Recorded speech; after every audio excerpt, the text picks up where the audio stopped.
लिख लेते हैं लेट चार्ज क्यू।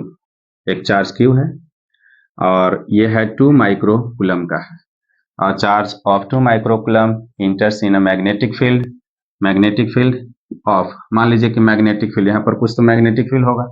जैसे इस प्रकार से हम मान लीजिए कि 4 into 10 to the power minus 6 tesla लिखा हुआ है। इस प्रकार से 4 into 10 to the power minus 6 tesla ऐसे मैग्नेटिक फील्ड है। तो ऐसे लिखा हुआ क्या, charge of 2 microcoulomb enters at right angles to the magnetic field या to a magnetic field of magnitude 4 into 10 to the power minus 6 Tesla with velocity कुछ तो velocity रहेगा और with velocity कितना है, तो मान लेते हैं 2 into 10 to the power 6 metre पर सेकेंड है। ये सारा डाटा आपको एसआई में दिया हुआ यहाँ पर एक अनदर यूनिट में है जिसको हम लोग चेंज कर लेंगे, ठीक है। तो बोला कि यहाँ पर जब इस तरह से चार्ज इतना वेलोसिटी से इस मैग्नेटिक फील्ड में इंटर करेगा तो calculate the amount of force acting on the charge particle. तो चार्ज पार्टिकल पर कितना लगेगा, क्यू भी बी लगेगा, ठीक है।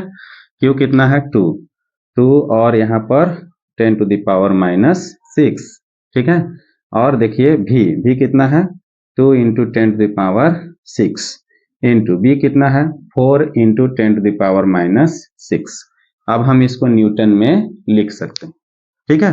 अब देखिए 6 प्लस 6 माइनस तो कैंसिल कर जाएगा ये तो डायरेक्टली, 4 दूनी 8 दूनी 16 गुना 10 के पावर माइनस 6 और यहाँ लिखेंगे न्यूटन, ठीक है।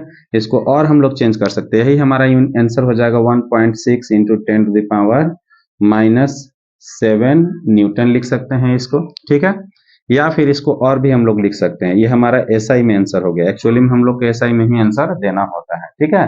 बट यहाँ पर अगर हम लोग इसको सीजीएस में कन्वर्ट करना चाहेंगे तो वो भी कर सकते हैं। जैसे 5 10 टू द पावर, जैसे होता क्या है 1 newton equal to 10 to the power minus 5 dyne होता है, ठीक है। ये तो यहाँ से -5 को अगर हम पिक कर लेते तो डाइन आ जाएगा, लेकिन -1 तो बच जाएगा क्योंकि 10 to the power minus 1 into 10 to the power minus 5 equal to होता है 10 टू द पावर माइनस 6, ठीक है। तो एक तो बच जाएगा, तो इसको जब हम नीचे लेकर के आ जाएंगे तो प्लस में हो जाएगा और फिर इसको भाग दे देंगे तो 1.6 और क्या लिखेंगे, ये आपका आंसर हो जाएगा, ठीक है।